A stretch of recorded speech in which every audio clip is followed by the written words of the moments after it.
Wake that ass up. Early in the morning. The Breakfast Club. Good morning, everybody. It's DJ Envy, Angela Yee, Charlamagne the Guy. We are the Breakfast Club. We got some special guests in the building.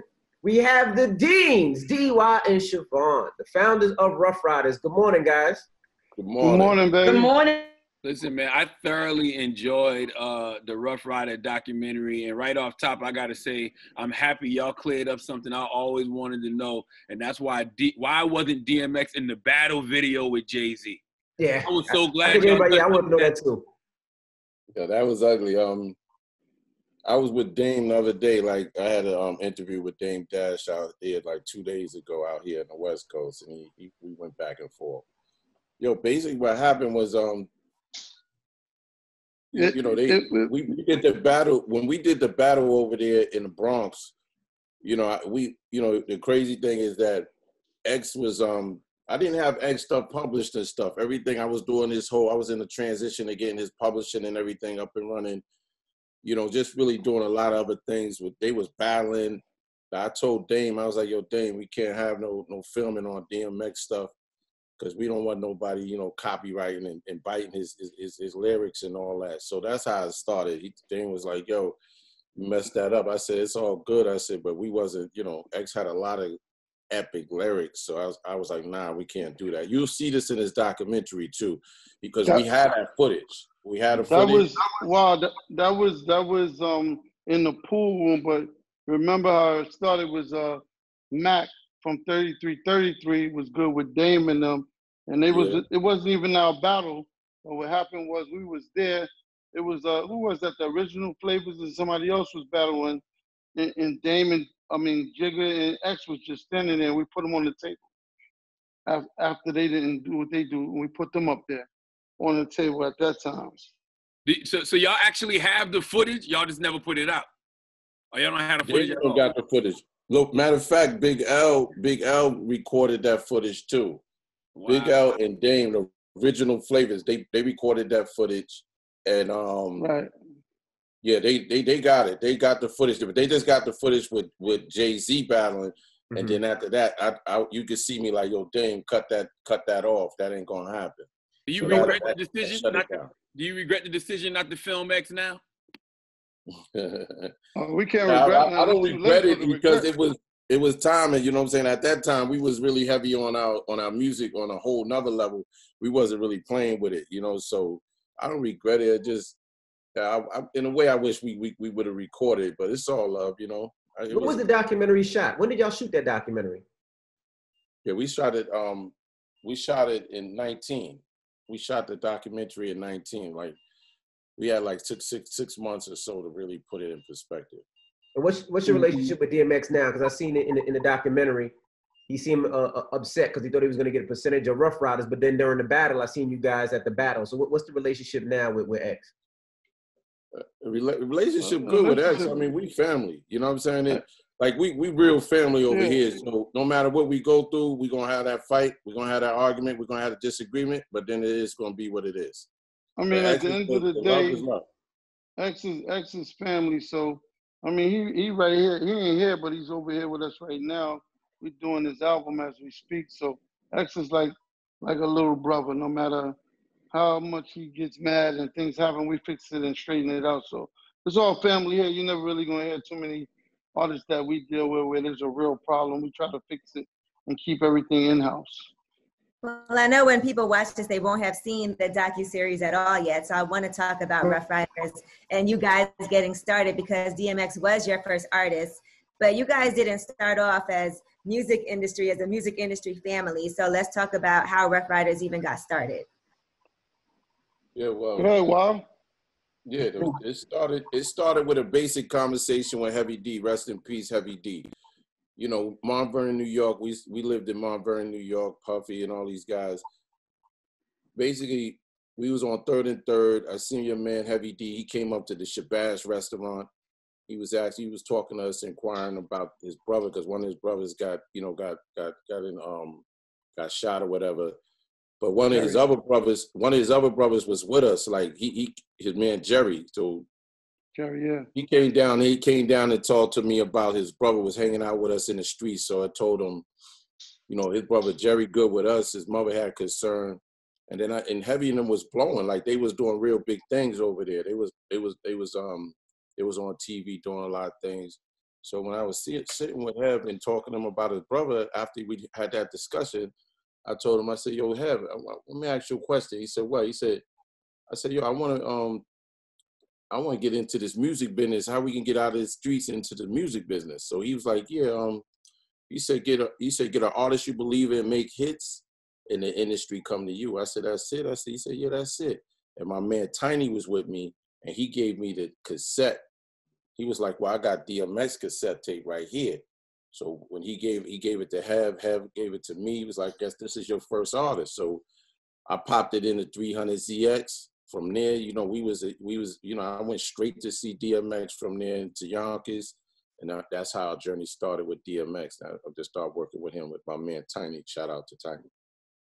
That's amazing to me that people carry a word like that you could be like, okay, like I'm coming to your house to come get you at 11, and they really would, like DMX really was down with y'all after that, or that Heavy D could tell you, okay, this is what you need to do, or that Puff could hook you up with Chad Elliott. Like the way that all those things happen, I feel like we hear so many stories about the music industry and how shiesty people are, but it does seem like you guys had good relationships and people really did keep a word. We had a lot of good relationships. And they kind of knew, like, we wasn't really in the music, but we was in the street, but we had more respect than anything. We give it, we get it. The outcome is whatever it is. And we was good with Puff. We was good with Hev, because, you know, they was from Mount Vernon, like my brother said. That's where we was at. But we was outside, they was inside. But when we got a chance to get to them, they just knew what type of people we was, you know, not looking for nothing, but you couldn't really do but so much. Wasn't going to be we don't do no shiesty dealings, and we don't get caught up in the hearsay or the he say, she say. We don't really deal with all that. We just deal with it. If it's real, we deal with it. If it ain't real, we don't deal with it. I know Puff was sick. He didn't sign DMX though. I know Puff was sick. Yeah, but a fun fact. Let me give you a fun fact. Going back to where we started. So Joaquin didn't express to you that he started with R&B artists first, prior to DMX, and when we didn't didn't hit with that artist, that's when we went into a rap game. And then the second fun fact is that Puffy's parents and our parents grew up together. Mm-hmm. Wow. So that's what the relationship, how we forged the relationship with Puffy, and Puffy was responsive to us because of our parents. And his father and our father were best friends. Wow. So what the Puffy say the thing about not signing X? Like, damn, I missed out on that one. Because y'all gave him the opportunity. Y'all gave it to him on the platter. Yeah, I was with Puff, and we was in California in his house, and I had said, because was on tour with him with the Locks and Mace. And I was like, yeah, you need to, I said, he's probably like one of the best out of the pick of the litter that we have. He was like, he was more into shiny suits and dancing with Versace and all this type of shit on. So he couldn't really, he didn't feel X because X was gritty at that time. So I was like, I mean, he's the nicest one. I know I work with all these artists. I'm telling you, this one right here is probably the best out of all the ones that I presented to you. He didn't see him until the world saw him, and it was too late because he definitely he missed that train because he had him first, literally, but he didn't take him because it was too gritty. Yeah, but I think that even though he had him first, I think that Puffy knew that he wouldn't be a good fit for what his brand was. So that's why he would still have a relationship that he could still piggyback off of. But as far as his brand and how he rolled, I think he knew that he would better be fit with Ruff. Right. And labels were nervous to sign DMX at that time, just because, like you guys said in the documentary, he was in and out of jail. And that is something that could potentially be a liability for a label. So, I could see Puff not wanting to have to deal with that. Yeah, that was probably some of it too as well. Chivon, you like the glue to the whole double R. Like you bring balance. What was the hardest thing about being a woman in that position? I really didn't think of it that way at the time, to be honest with you. It just like when you're doing something and you're creating something, you're going up your path, you don't really think specifically about those type of things. But because I was with my brothers, that kind of like gave me a avenue that most females didn't have. So I didn't feel the same somebody else working, you know, like a Jackie Reinhardt or, you know, just a bunch of females, Dee Tate, all of those girls I've met, you know, that I know. I didn't feel the pressure that they in the same manner. So it was okay, but all of the family, so all the guys that they ran with are like my brothers. All of the people that my cousins, my brothers, everybody were just family. So I didn't feel a certain kind of pressure. If anything, I was given, that's about it. That was it. Got you. Were y'all hesitant about speaking on any of the street shit in the documentary? They never really asked me about it. I wasn't hesitant. If they asked me, I would have told them, but it wasn't really much that we could tell them. It's just street shit. The same thing that everybody else was doing that was in the street, was hustling, trying to make money, to do other things, to get out the street, and that was it. You know, they ain't gonna get no more than that, Charlamagne. Don't worry about that. No, but I'm talking about more so how y'all got people out of contract. Yeah, y'all shouldn't have a couple of people. There was one line, D, where the dude was like, "I ain't never been shot before," and you told him because you ain't never been shot by me. Oh, you know about that, Charlamagne? Yeah. It was in the documentary. Did you watch it? Look, that was on. I didn't see it, but that was on the side street. I don't know how they got that one. You gave him that? I ain't give him that. Yeah, that's in the doc. Yeah, Yeah, that was in a there. good one. Charlamagne, I like that one. That was a good one. It was the one day, and it was the Locks, and they was in a contract with these guys, and they was young, and they signed all this paperwork, and he didn't want to let them out. And I was like, you're not doing nothing with them. So, the best thing to do is we're going to help them get to where they got to go, because you just holding them hostage. You're not even doing music no more. So I think the best thing to do is to just let me and my brother take them, and so they can try to, become the artist they want to be, because you're just holding them and you ain't doing that. So we was talking, he was whatever, and he was with his little crew. He felt comfortable. And I was like, so, just let him out. We'll sign. He was like, well, I'm not going to do that. I said, that doesn't make sense. You might as well let him out. He was like, well, he had his little, he had cheerleaders with him. So I was like, you should just let him out. It's no big deal. He was like, well, and his man stepped in. It wasn't even him. His man stepped in, but he ain't scared. I said, he ain't got to be scared. He said, he been shot before. His man said that. He been shot before. He offered that he been shot before. He been shot before. I said, well, that don't got nothing to do with me. He didn't get shot by me, else he wouldn't be here. That's how that went. And that made him relinquish that deal fast. He kind of thought about it, and he was like, all right. I knew him, though, because the guy that had him, I kind of knew him. He was from the area where we was from, but he was a good kid. He wasn't a street kid, so he just happened to be smart, savvy, and get them to sign, and they believed in him. So it wasn't like I didn't know him at all. I knew him. We did know him, so we just had to go through that little bit to get him out. Did you have to buy him out at all? Or what if they'd have been like, look, all right, if you give me X amount of dollars, then. Yeah, we would have did that if it was something reasonable and feasible. While I was handling all the paperwork, why you probably did give him money? Out. We ain't paid nothing for that. We signed, we got DMX out of his deal. We paid a lot of people visits. Basically, we trying to get out of these streets. We like, yo, listen, man, y'all got to do what y'all got to do. Get this deal done. They ain't doing nothing like D said. It's a done deal. I did the paperwork. I pressed these cats. We did it together. It was just fun. It was life. It's a survival tactic. Just trying to get out of the street and get into something legit. Now I'm only on episode 3, but do y'all break down what happened with the Locks and Diddy, and did y'all have to pay Puff a visit? Yeah. Puff. D dealt with Puff on that one. Well, Puff, like my sister said, his father and my father were best friends, so that was kind of a little easier because we went in on the way of as family. We didn't go in as we taking anything. He's family, so my father told me that he was best friends with his father, so we kept it business and cordial, and we kind of got together as family, and we worked it out, and he was like, all right, no problem, and he was able to, he said he'll do it because I helped him out. He had a situation one time, and it probably was with Suge and his family, so, Suge was throwing his weight around a little bit. So I was like, all right, let's go see him. It's not no big deal for us. I mean, he's good over there. We good over here. So, you know, we fixed it and we fixed it out and it worked it out for him. So everything was cool. So he was like, yo, good looking and whatever. So with anything you need, let me know. So that's the favor I called, was to release the locks. So y'all had to handle something with Suge for Diddy? No, we didn't handle it, but I was like, if you need us to, we can help you out if it's a situation with. He was like, all right, so you know, I'll let you know. But it all worked itself out. It didn't escalate, so it was pretty cool. Yeah, I always wondered, because they didn't show that in the doc when the Locks was like wilding on Diddy, like threatening to drop the refrigerator off the 12-story building. How did y'all intervene in that, being that was y'all childhood friend?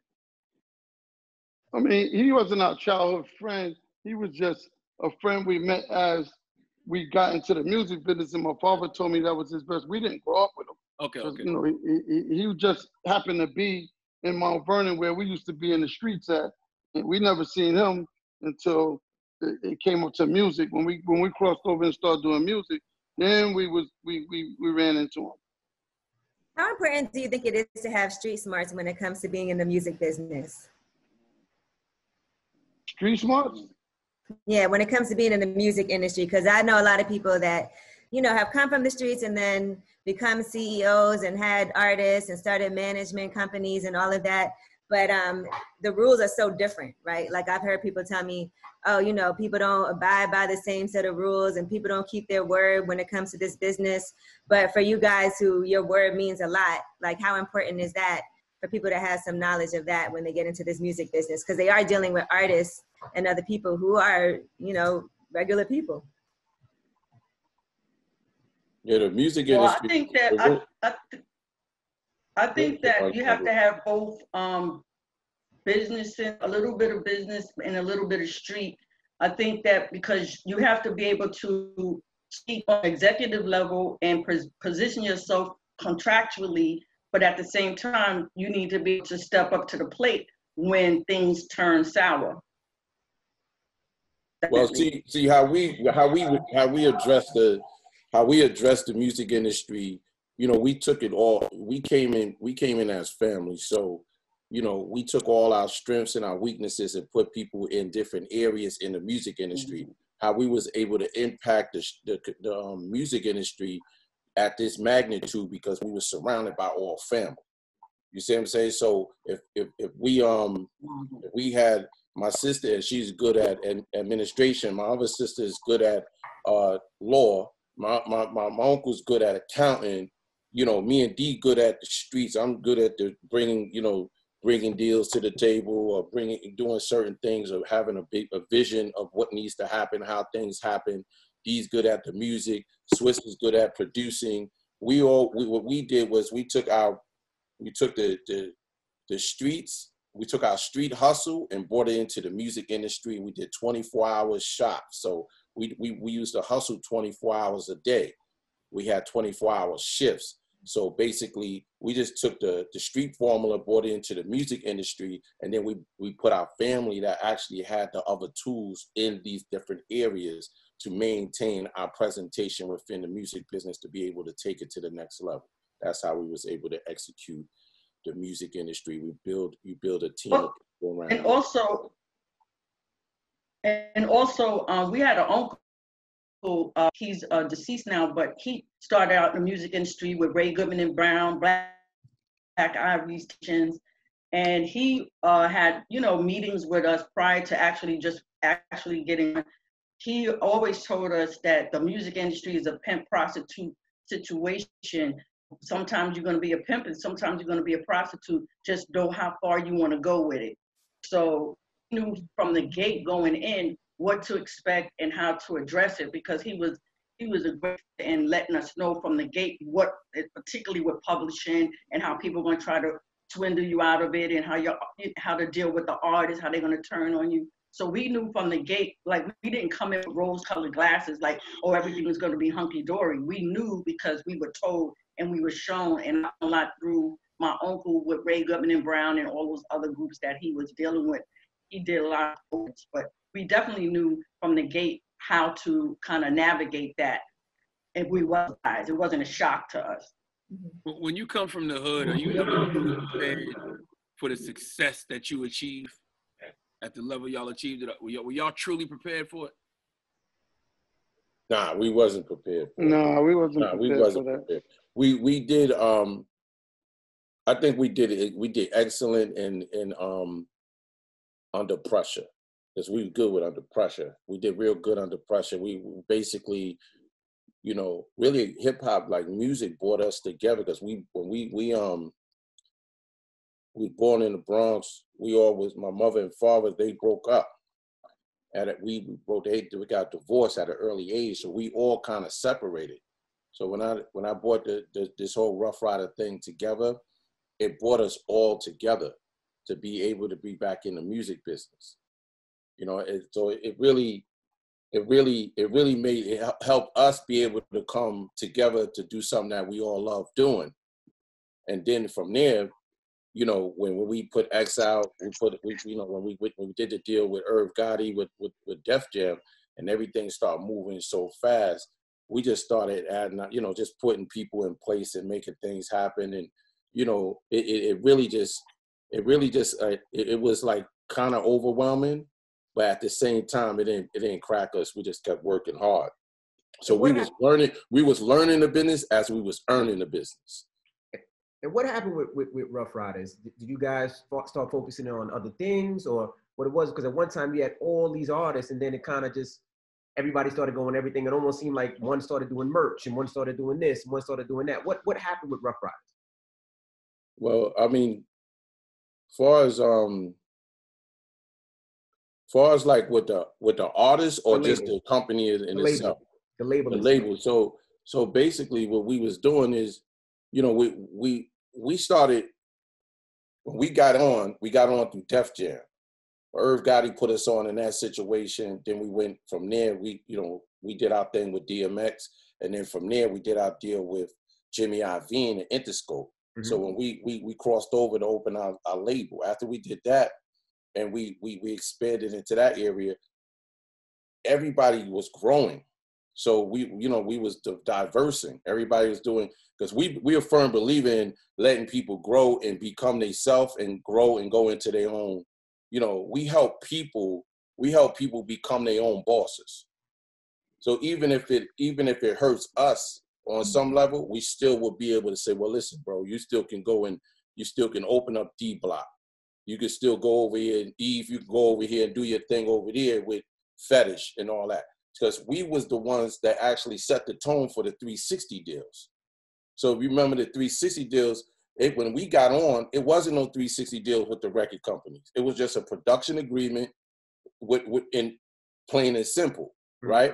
But when we got on, we was the ones that opened doors for multiple income streams and opportunities for the artists. And so we set up a lot of opportunities for them with, you know, Eve helped out over there, getting into the movies over there.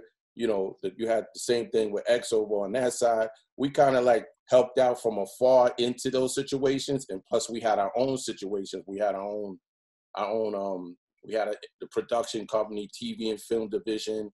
We had a lot of different companies, because we was multitasking and building our brand and maximizing the situation. So, you know, basically, I think that everybody kind of grew out of going into their own areas. And then my brother had his bike accident. And so when he had his bike accident, it put us in, you know, the music industry was already getting ready. It was going belly up anyway. It was downsizing.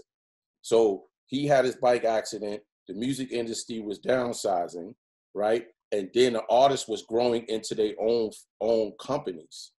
And so we was going through a transition to rehabilitate my brother and supporting him, because that was more important than the music industry or anything else. So we stayed focused on that. And then I was stuck, and my sister was doing, you know, she was doing rescue for a little bit, Ruff Ryders to the rescue. That's how I got the shirt on.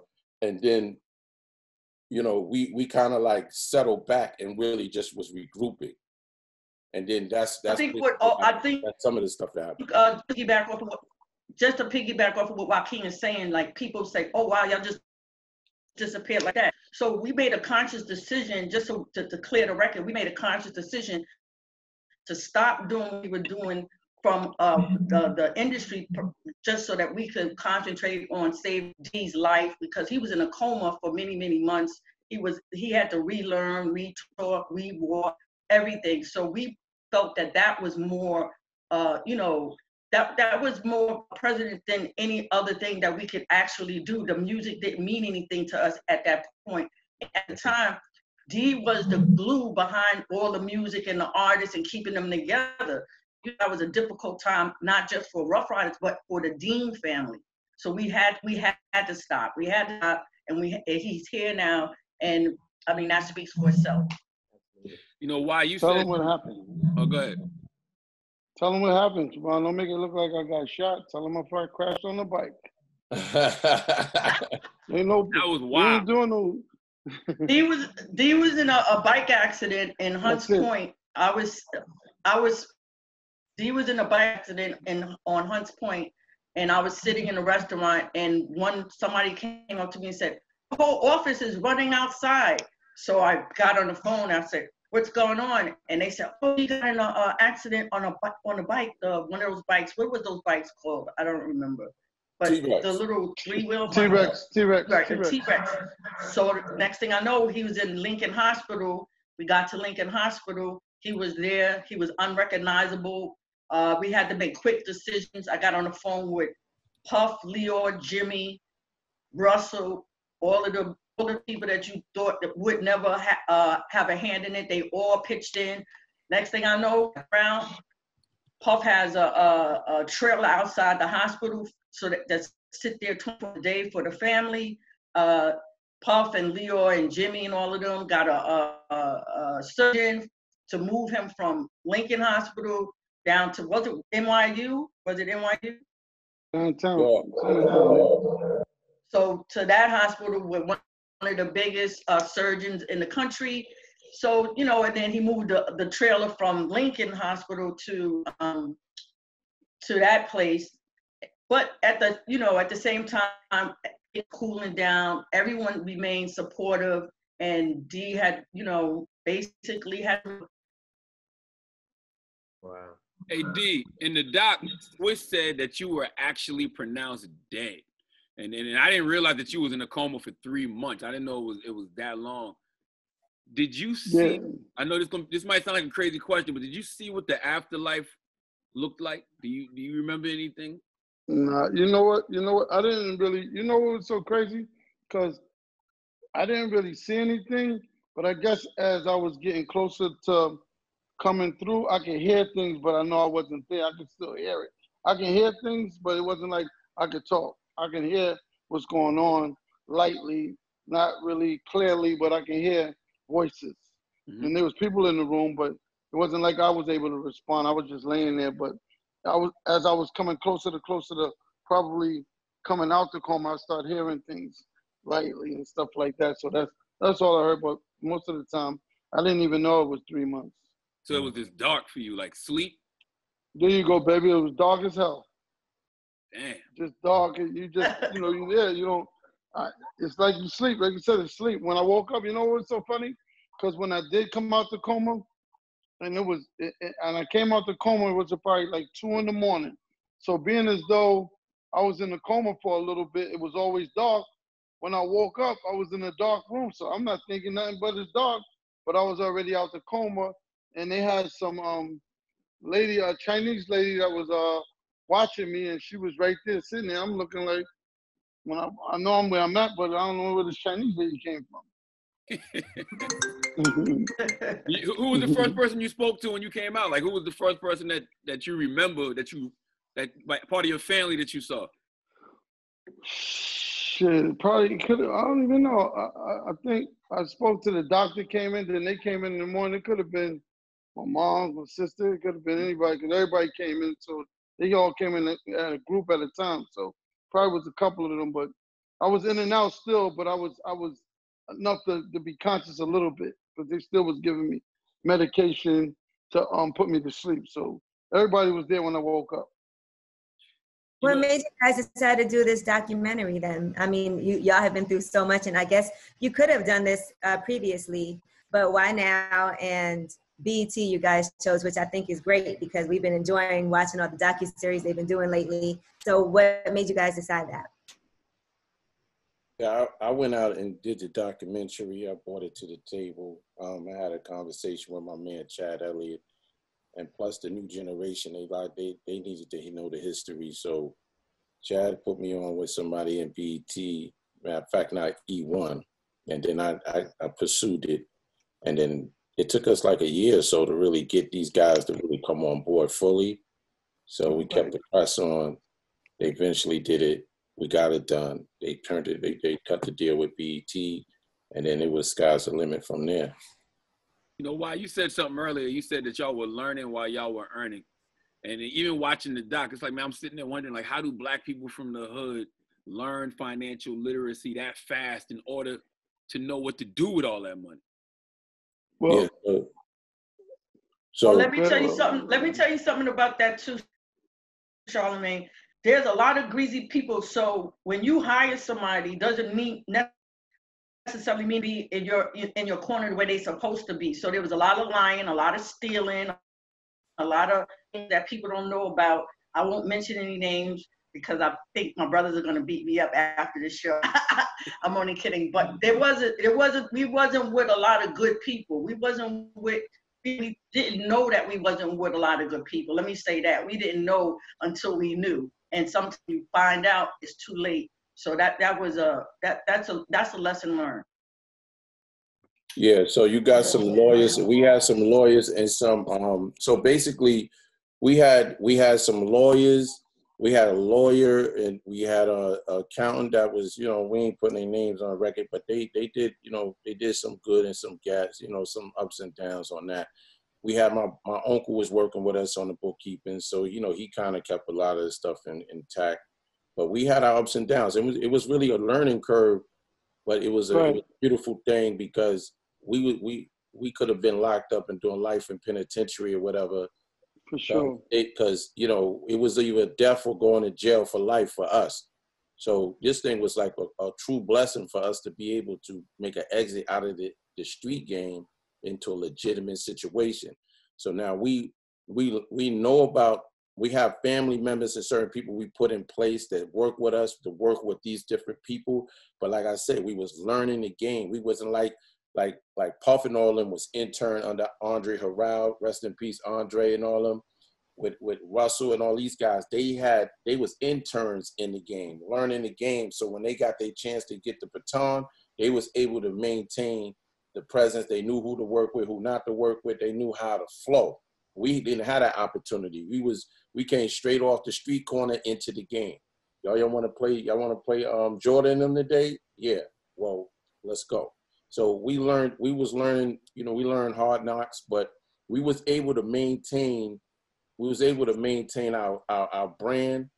We was building our brand and we was maintaining our ownership. You know what I'm saying? We was able to maintain our whole, our foundation. We made sure our family was in the loop. So whenever money was being flowing, the money was flowing back into the community. Was with our family and the people from the community. Because as we got on, we put a lot of people on.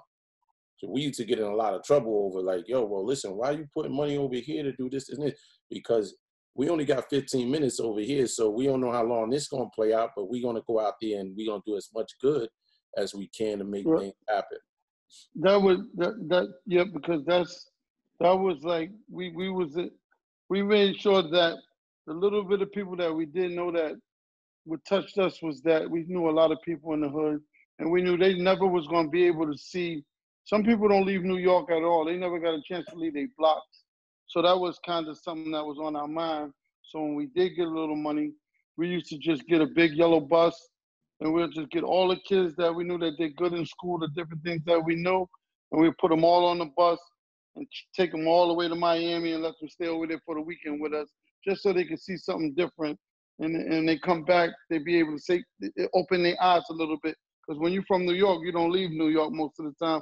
Not because you don't want to, because most of the parents aren't able to afford for them to be able to go. So we took them, and brought them back, and it just opened a lot of their eyes. And a lot of them kids, like Will and them, Superman and them, they doing good now.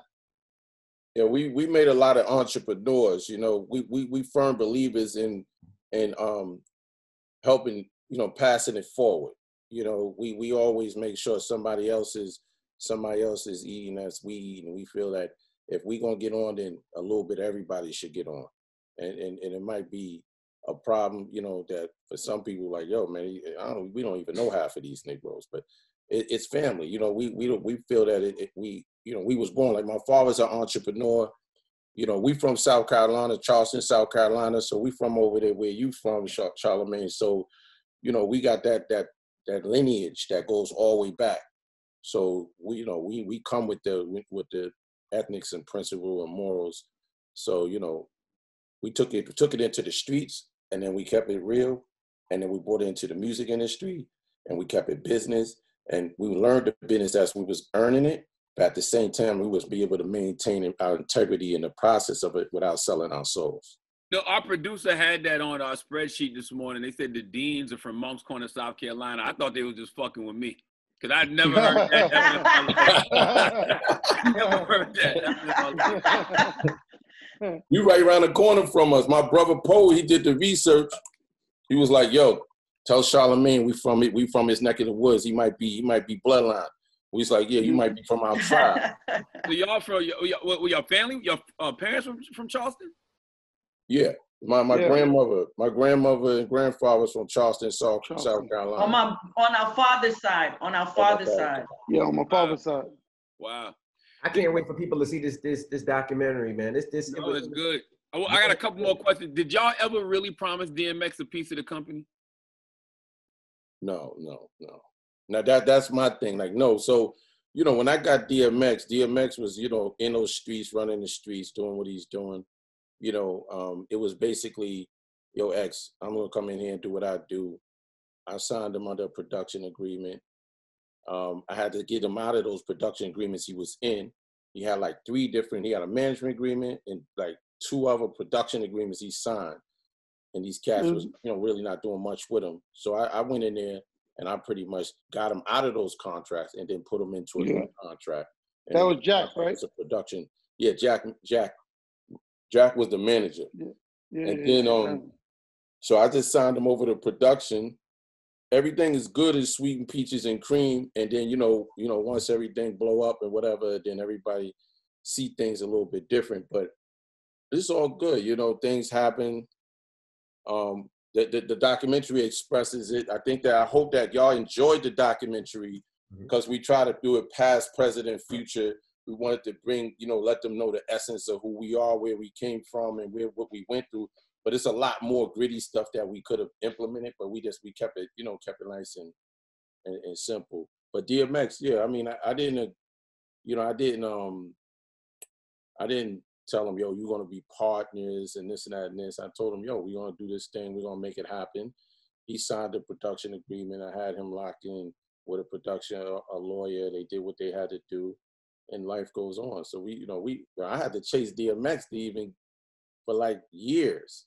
The shit I had to go through to get DMX to do an album or do anything was unheard of. You know what they don't know, and this is the crazy part, because they think that most of the time you get an artist and you probably sign them in a matter of a month, and they probably get a deal. This was a little different with X, because we was working with X at least probably, what was it, 8 or 10 years, before we even got a deal? Yeah, 12 years. We did a deal with Columbia Ruff House. We did a deal with Columbia Ruff House. That was a 6-9 month. That was 9-month run. We did that. I think Wyclef Fugees was at that company at that time. Yeah, it was. Yep. Yeah, they did their thing, and then we had a 9-month window. It was a single deal. Single that, you know, was the Born Loser. It didn't do all that great, but it was an opportunity. That was one of our own opportunities. After that, then we took us another 6 years or so to get in a situation. So yeah, I had never heard those songs before until you played them in the documentary. I was like, I didn't even know. Yeah, I heard Born Loser before. Yeah, Born Loser was one of That's my favorite song. I think it's like Art Imitating Life. Wow.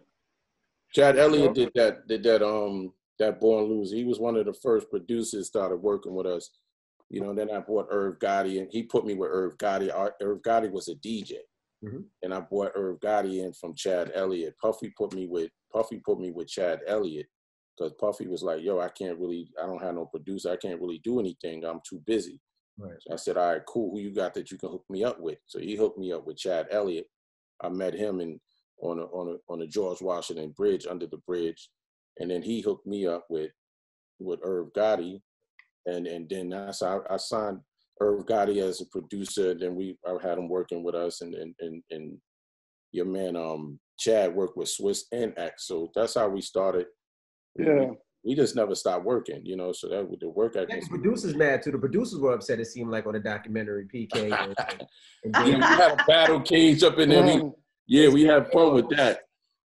Well, you had Grease. You got my man Dane Grease. So Dane Grease, he brought a lot of heat up in there. So I met Dane Grease in my old block on 125th Street, and he was on the top floor of the building, but it was like abandoned building, like on the top. He was making his mad bad beats off of this small machine.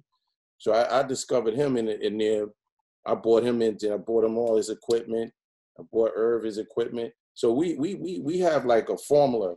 We had all the producers in Yonkers and Powerhouse Recording Studio.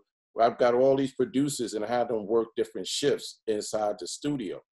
So they all was competing because, you know, that was, you know, competition is what we bred from. You got to compete to win, right? So some got along, some didn't. But as long as the job got done, that's what it was all about. We was able to keep the balance. But why didn't y'all follow that formula for the second album? Like because I saw PK upset. Flesh of my flesh, blood of my blood. PK said that. Let me interject. He said 90% of that album, right? Let me interject a little bit here. Swiss did that on Flesh. Go ahead, Chivon. Thank you. So with the producers, everyone has their own viewpoint of how things went with them. But from my perspective, a lot of the producers that we came up were very loyal. We were like family. Everybody's great until you blow up, and when you're up, everybody becomes somebody different. They try to extort you. They try to do different things. I'm sure they didn't say, but this is what's going on. Some people are enabling. We didn't play those games. I'm saying they want you to redo negotiate your contract to some outrageous terms, that nature. So a lot of when they started kind of going the opposite direction and their heads got a little big, we started pushing Swiss more. One, because dope. It is what it is. He had really a good sound, but a lot of those producers that's talking in the documentary, there's some other history behind that they're not exposing. Let me say that. The main thing was that we had producers, like my brother said, sister, and we had Dame Grease, and they were good producers, and you know, like they probably wanted more than they was really worth. But my nephew, he was always making beats, and he was just hungry. So eventually, he wound up finding his formula and finding his style.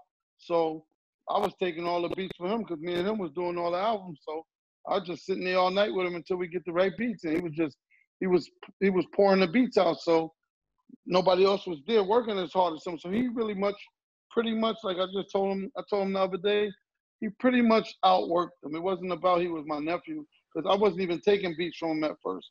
I was like, well, your beats is not hot enough. So he just kept going, and eventually he found out his style.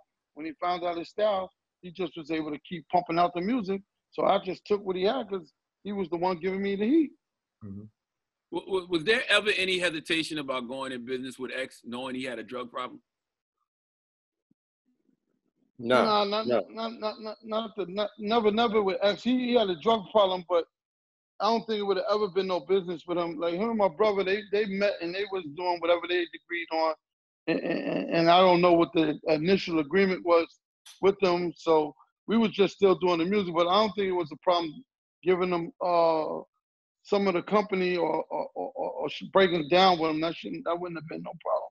But it was a disagreement somewhere. So I mean, my brother knows that. What happened is we call it matrix. Mm-hmm. So what happened is, you know, X blew up. He dropped these 2 albums on their head, Diamond. Now everybody have input. You know, you got a negotiation going on. A record company want to come and offer DMX a side deal. You know, they want to curve us out of the deal. X stayed firm. I had a meeting with X. X was like, yo, we could do the deal. But we had lawyer issues. The lawyers was playing a lot of, there was a lot of ego games, and he had managers and everybody wanted to get control of the situation. X, like X said, he asked for a candy bar and got a candy factory. He was overwhelmed anyway. So we all was overwhelmed on a lot of levels. The lawyers that we both had was kind of slimy, but good lawyers. And you know, and the managers and everybody wanted to have autonomy over the artists, because we started the whole process. And so, you know, once you start to engage new people into the fold, everybody want to, you know, act like, you know, well, Ruff Ryders should let you have ownership in this, that, and this. And we didn't have, when I sat with him on 155th, I'm like, X, we ain't got a problem with you working and getting some percentage or whatever. But when we got back to the drawing board, the legal didn't represent it on that level in the right manner. And actually, you know, they would take them back with, you know, well, you know, Ruff Ryders, they said they don't want to do this, or they certain, we in negotiation, so it's going to be give and take. And so, you know, X just walked away from the whole situation because he was overwhelmed. But it looked like, you know, we wasn't willing to work with him. It just didn't play. But why? They want to know if you knew X had a problem, would you have signed him or still worked with him? That's X had a problem. I was with him when he had. I don't want to sign him when he had the problem. I was the one going in and out of those houses, going to get him. I was working with X when he was in the Matrix. He was in the Galaxy. That's what I did. I always supported X and did the right deal with him to make sure he was all right. The crazy part is that, Chivon, is that we was already dealing with X on crack 8 years before we probably even got a damn deal. So that wasn't nothing. We was dealing with him like that on the regular.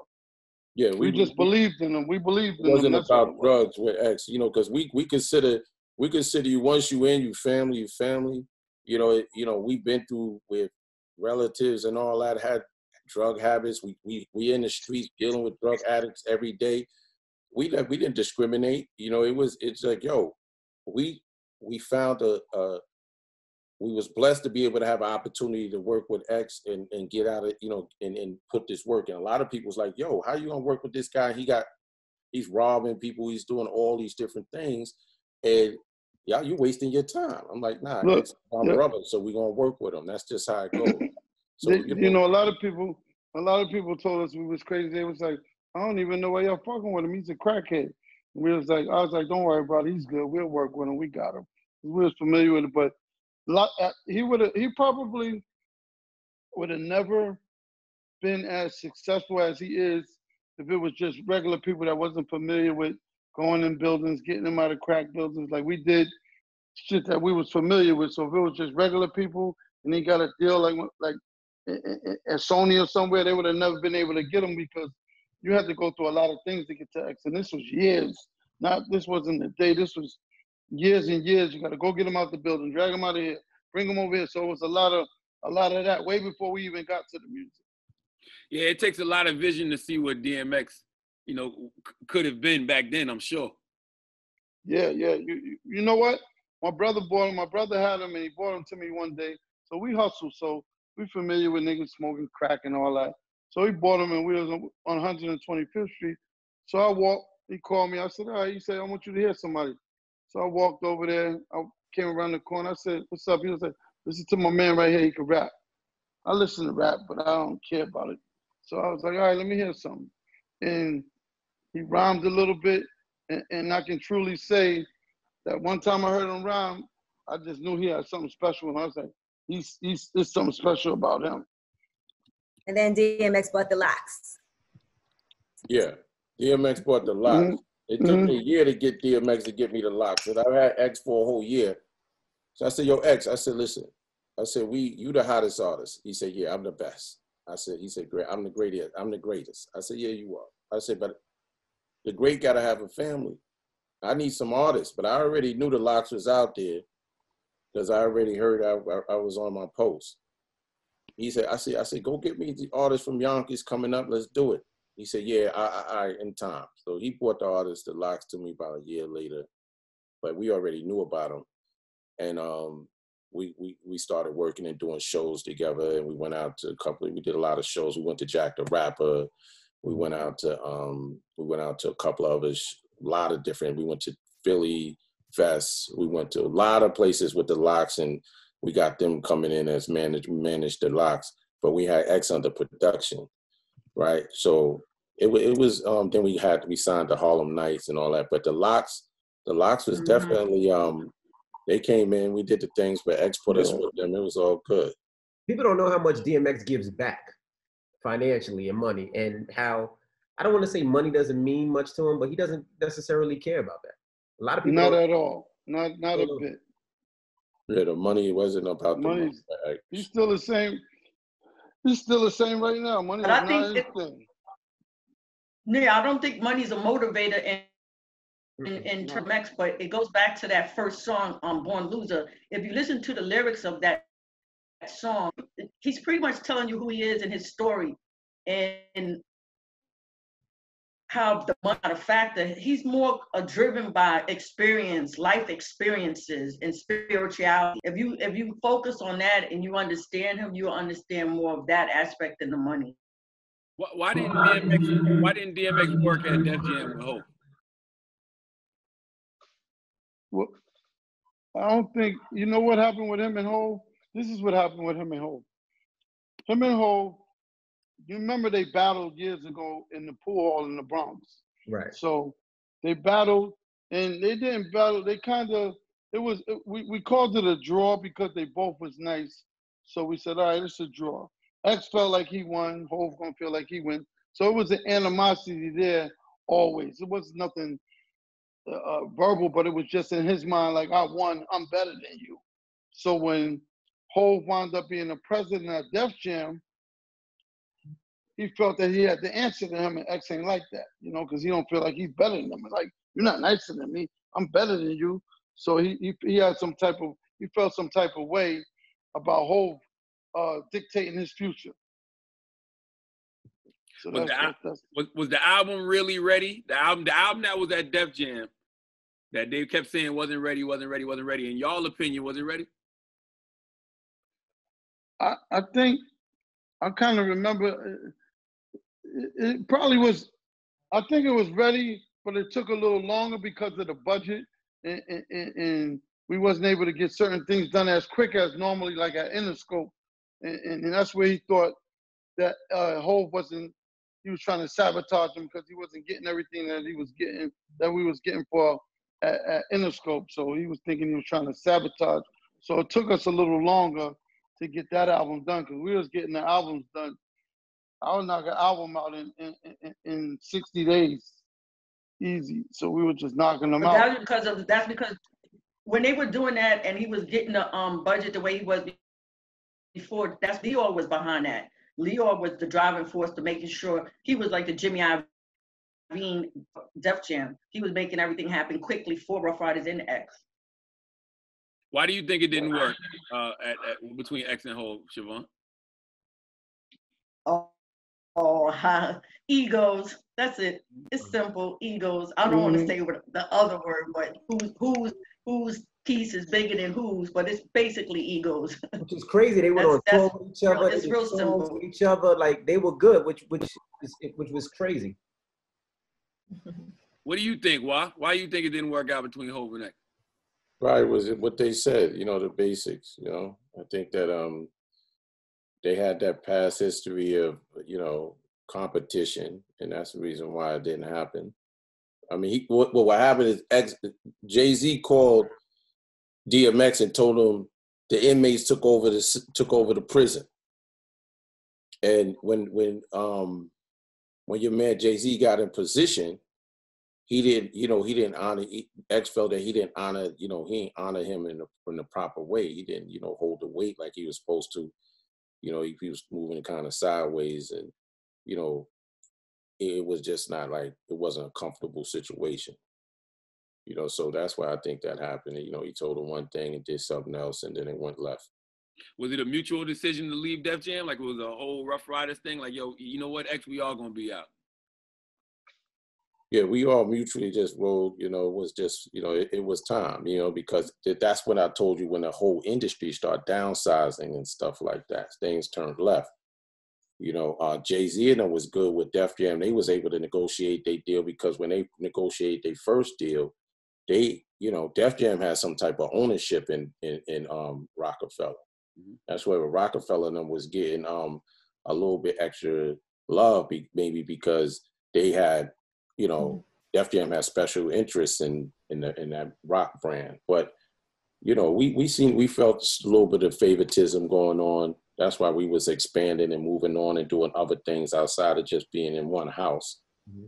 And that was, you know, that's something that, you know, we did. We go with the flow. You know, we got it done. We did our time there, and we moved on to the next. There you go. Well, the good part about Def Jam, and I got to give it the whole, is that X had he was in debt over there. He probably owed about 12 million. He had owed them a lot of money over there at Def Jam through the course of years. And me and Hov got together, and I went up to the office and I asked him, I said, can you do me a favor and let us sign X? Where we went to sign, I think we took him to where we took him at Waah, when we took him from Def Jam. Sony, right? Sony, yeah, Sony, yeah. Yeah, we took him with Chad over there at Sony. Yeah, we took him over there, but he released him. He wiped out the debt clean and let him go with no money. He didn't have to pay nothing back. So Hov did do that. I remember that. So I got to make sure I respect him on that, because he let him go clean with nothing. He didn't have to pay nothing back. No white exec was going to do that. Ever. Wow, he did that. That was love.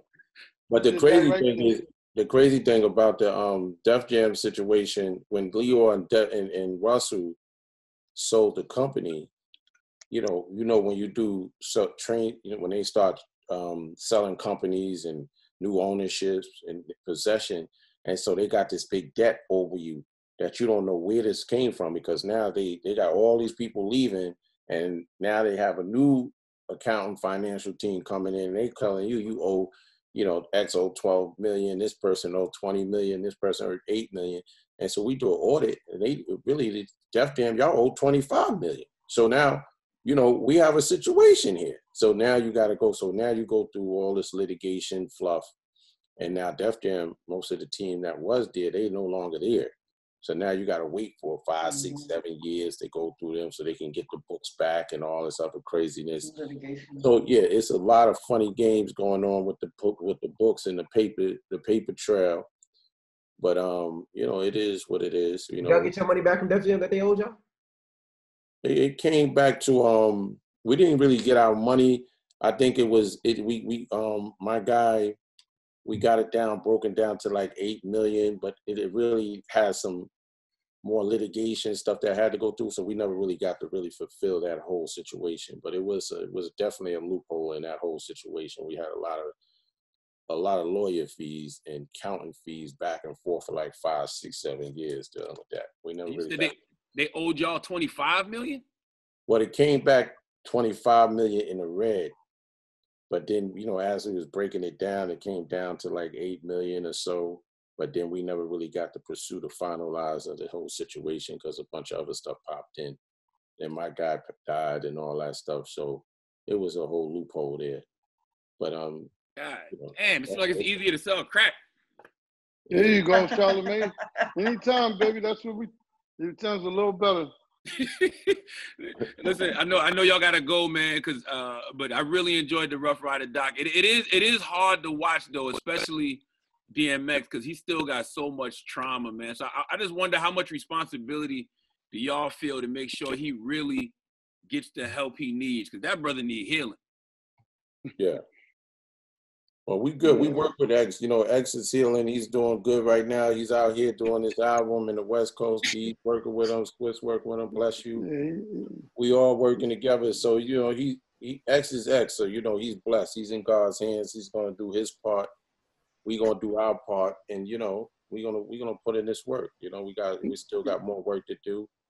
This is just the beginning of the beginning. We just family with him, so we know we would never ever turn our backs on him, no matter what happens, no matter what he does. It's no different from any other family that go through things. It could be your brother, your sister, your cousin. No matter what they do, you got to be there for him. And you know he don't mean bad, but he mean well, but he keep doing bad. But we got to keep pulling him every time he keep going. We pull him back as much as we could, because you know X don't really do things to people. He does things to himself. All right. Well, thank you, brothers, and Miss Chivon for joining us this morning. We definitely appreciate you. And documentary premieres on Thanks for having us. What'd you right? say? Wednesday the 12th on BET. You can start watching the documentary. That's when it premieres. Yeah, August 12th. You know, we got the Ruff Ryders to the Rescue coming out. You know, we got a curriculum for the youth that we're doing. So we want y'all to do that. We got a community watch program. We're doing a curriculum for that. A music program. So we're doing a lot of things. You know, rebuilding in the community. You know, shout out to the Ruff Ryder Lifestyle, the members out there. You know, we're working on Ruff Ryders 2.0 production company for TV and film. So that's coming through the pipeline. We got a book coming out called Concrete in the Abstract. You know, it's going to be dope. You know, so we really grinding and really just starting to look. Young riders, we got my son, Little Waah, coming through the pipeline. Y'all got to check him out. Mm-hmm. You know, he's going to be doing his thing. So he's going to be the new millennium. We're going to be doing a lot of new things fresh. So we come see y'all soon, man. Let's stay in touch. MB, I'm gonna have a Charlamagne MB. I'm gonna have a single from we mixing it now. That's his album came out pretty great with DMX and Snoop. We got this song that we mixing right now. So wow. I'm gonna have something get right to you. Okay. It's kind of crazy, so I want to get it to you as soon as I finish mixing it. Yeah, send that ASAP. We need that. Absolutely. All right, I got you. All right, thank y'all. It's the Breakfast Club. Thank you very much for having us. Thank you for having us. Thank you. We appreciate y'all. Y'all be safe. Thank you.